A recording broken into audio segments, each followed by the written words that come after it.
Ahoy y'all, and welcome to the 10 at 10 for April 23rd of 2024. I'm Matt, that's my brother Tim. Before we get into these trees, we got an upcoming open house on Memorial Day. Guys, lots of cool plants, lots of cool people. It's gonna be from 8 a.m. to 5 p.m. here at MrMaple. We've got tons of Japanese maples, lots of big B&B items, lots of big 10 gallons. You've never seen so many 1 gallons of Japanese maples. You're gonna wanna be here. All right, let's jump right in. First off, we've got a really fun introduction. This one's one by Talon Buckholz called Cornus Cusa Summer Fun. This is a variegated Cornus Cusa, a Chinese dogwood with a blue-green center with white creamy margins around the edge. The margins get really thick on this, and the blooms themselves that happen during the summer are a bright white. This one's gonna work zone 6 through 8, exceptional grower. One of Talon's best dogwood introductions for sure.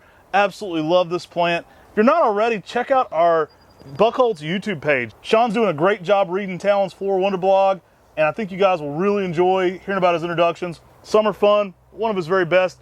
I love this one in the fall because that green goes to a red, and that border is a light pink. It really lights up the show. This one, you know, the blooms are almost extra. It's so showy on the variegation and the form. I think you're gonna love Cornus Cusa Summer Fun. All right, these last two are so big, we have to widen our frame a little bit. I don't even know if we can get them in the camera still. These are huge 1 gallons. We have XLs and non-XLs of Acer Japonicum Aka Mote.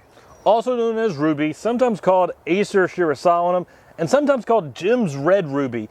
Aka Mote has this really nice red new growth to it.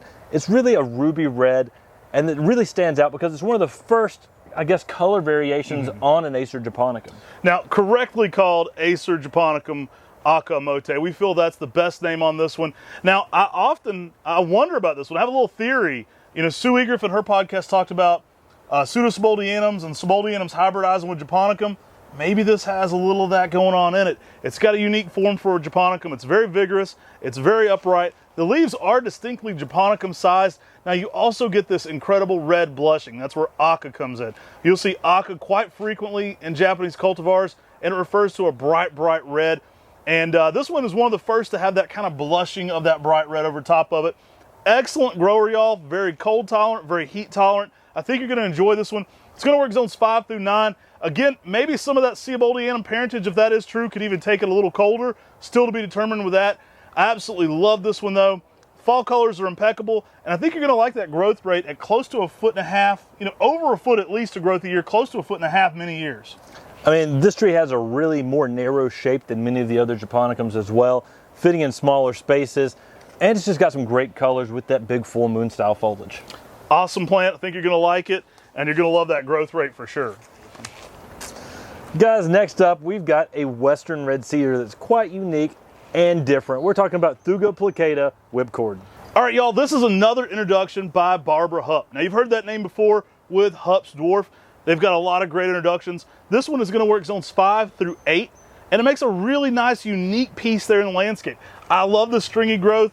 Again, it's one you can kind of just put your sunglasses on. It looks like something that might hang out with you a little bit. Absolutely love it. A lot of people look at whipcord, they think it looks like a hairdo there in the landscape. It's a fun plant.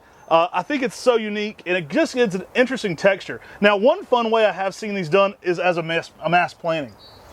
Yeah, I know we've got some really large ones at the Buckholz farm. This is such a fun tree. I mean, the stringy-like growth adds a unique texture in the landscape, but like Matt said, it looks lively. It looks like a creature out there in the landscape. Plant this next to a Macawi Etsubusa, and you're gonna create a wild garden people can really enjoy. I love it. Typically 3x3, even in a 10-year span. Again, mass plantings can kind of increase your size on these. Really cool one to be growing. Looks good in a container too. You can kind of put this in a big pot, and it kind of just does its own thing. It has that decorative texture to it all on its own. I think you're gonna love grabbing a whipcord today. Next up, we've got Picea Abies Gold Drift, a selection that was found and introduced by our good friend Robert Fincham as a heavily cascading and weeping golden Norway spruce. Now this one's gonna work zones 2 through 8. Great growth habit to this one. Typically you stake up a central leader, but sometimes it'll form a nice one. I tend to stake one up for height right away. This one tends to get about 8 to 10 foot in a 10-year span. Now the parts that are in more full sun are gonna be your most bright yellow.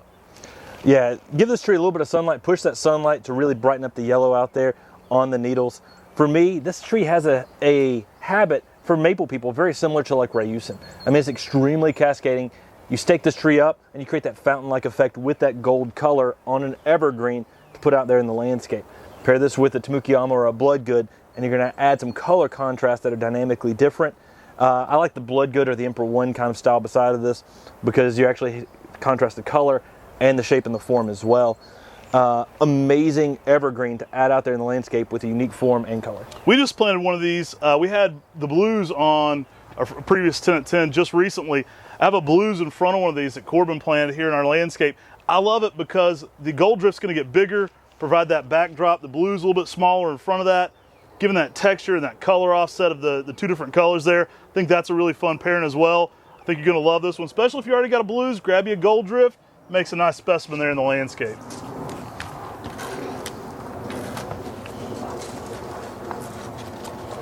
All right, we got a lot of people waiting on this one to get back, y'all. This one is a fan favorite. I've had a lot of people singing its praises down there in Texas. Just hung out with Richie in Texas, so shout out to him. He's got one of these in his landscape. Emerald Sunset, absolutely a star. This one comes from Australia. I think you're gonna love it. Zones 5 through 9 here in the United States, and it has outperformed a lot of trees for full sun down in Texas. And one of the reasons I really like Emerald Sunset is it has a purple border, and that purple border lasts longer throughout the season with some sunlight than many other selections. So Sumagaki is fantastic. Love that tree. It can't handle the sunlight and the heat that Emerald Sunset can. This tree is a little more upright as well, and that purple nail on here just adds for a dramatic display in the landscape, contrasting so well against the green foliage. Now this was an introduction by Nishiki Nursery in Australia. Really cool plant, mid-sized, nice grower. Typically around 6 to 8 foot in 10 years. Nice oranges to red in the fall. Love that purple border Tim was mentioning. I think it's going to be a star here in the United States. Exceptional durability on this one. I love that about it. That big leaf just adds a lot. Looks great in the container as a mid-sized, small upright.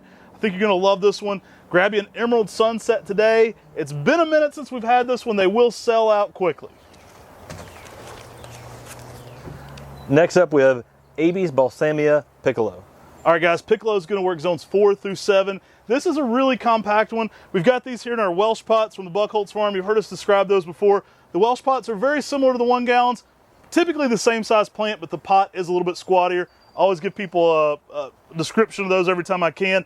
Love this one. Typically 2 by 2, even in a 10-year period.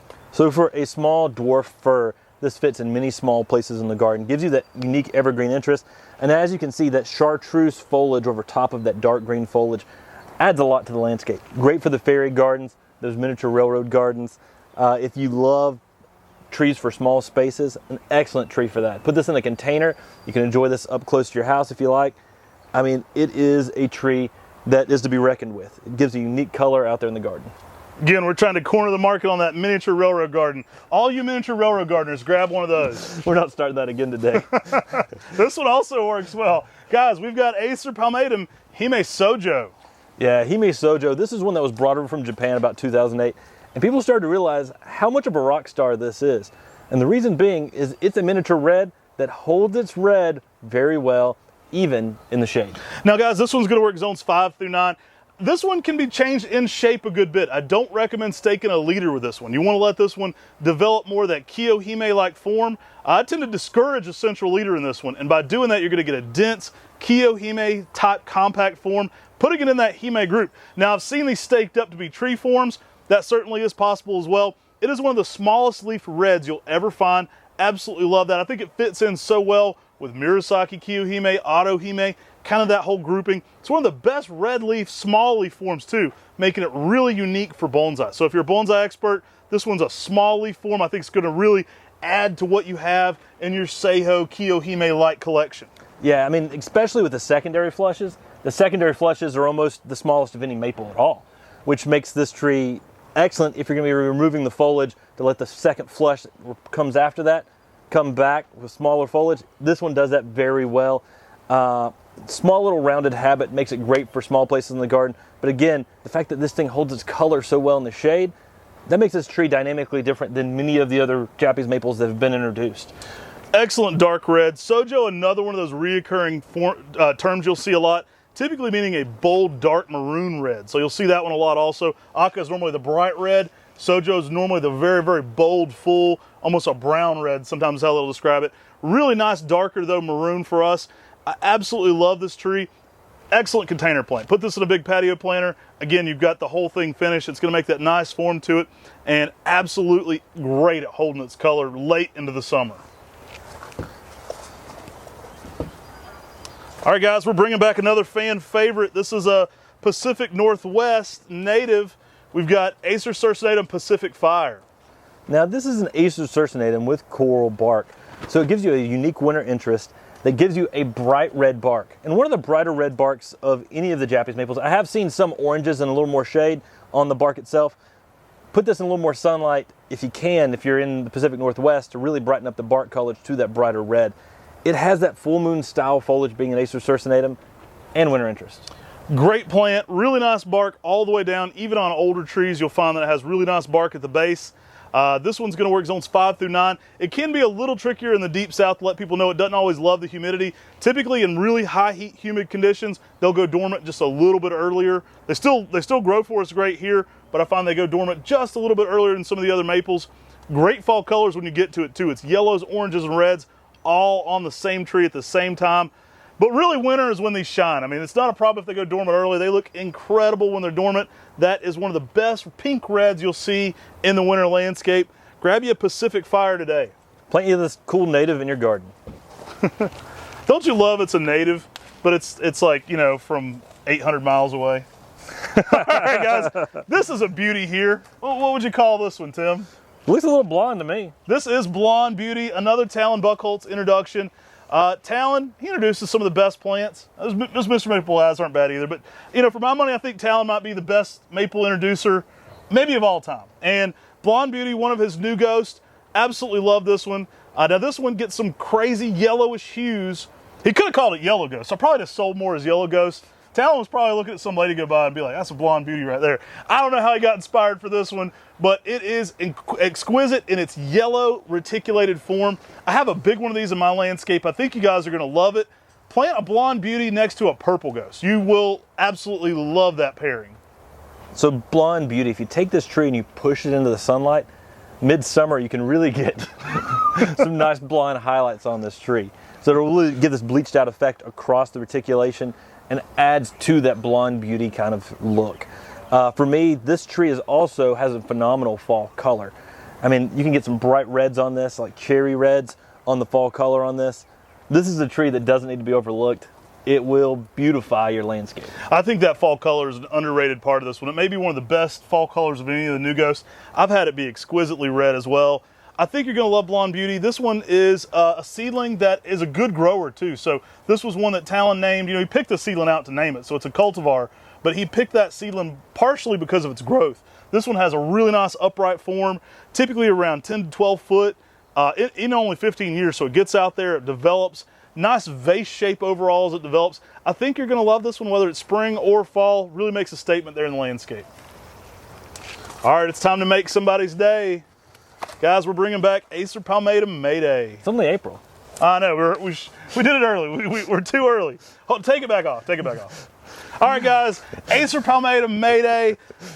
You guys know this one sells out quickly. We love Mayday. We've been working to get bigger and bigger numbers, and every time we release this one, we try to do better. Just know it will sell out quickly today, even in our elevated numbers. Another great Talon Buchholz introduction. We're producing the heck out of this at both farms. So you're gonna be able to get this one. At some point, we're gonna make it as common as Macawa. We're gonna make it so it's like it just stays on the website. We're like, oh, we're out of Maydays, let's relist them. We've got 1,000. But so it's gonna get to that at some point, guys. They will sell out today though. Appreciate everybody's patience with us when those do, because a lot of people are after Acer Mayday. Now Mayday is that Macawa variant that has a unique color. In the spring, you can get some really unique peaches out of it, but then it goes to like this yellow color. And in Matt's Macawa garden, it was just so fun going through there because we have a couple Maydays in there, and a lot of the other Macawa variants are bronze, red, orange. This one's clearly unique and distinctive in its color, and because of that, in the Macawa garden, it looked like its own little flower out there that really stood out from the crowd, and you've got a crowd of Macawas in that garden. Hey, you're a special flower too. This one's awesome. I love those yellow shades that it brings. It tends to handle a good bit of sun up to zone 8.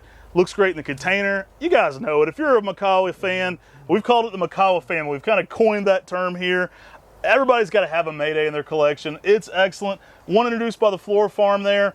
Now, we're going to be continuing to up the numbers on this one. It's one that if you don't hit today, know it's coming back, just like Red Panda. I think this and Red Panda and Japanese Princess are going to kind of become big staples for those color variances.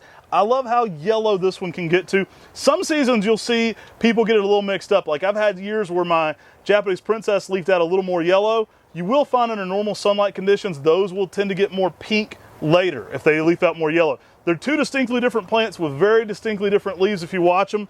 Love the shady yellow this one gets. Yeah, and this is just such a fun tree to add out there in the landscape. Those Makawa types are some of my favorites because of that tightly layering shingling habit. It looks like a little creature out there, and then you get that extra color on it. It really tops the cake. It's a real special flower, y'all. That's our 10 at 10 for today. We've got an upcoming open house. That's going to be Monday of Memorial Day. You're going to love being there. We're going to have some crazy stuff going on. Maybe another game show. We'll see. Guys, be here that day. You will not be disappointed. We've got some special surprises to announce soon about that day. Also, check out all the fun new merch we've been adding to MrMaple.com.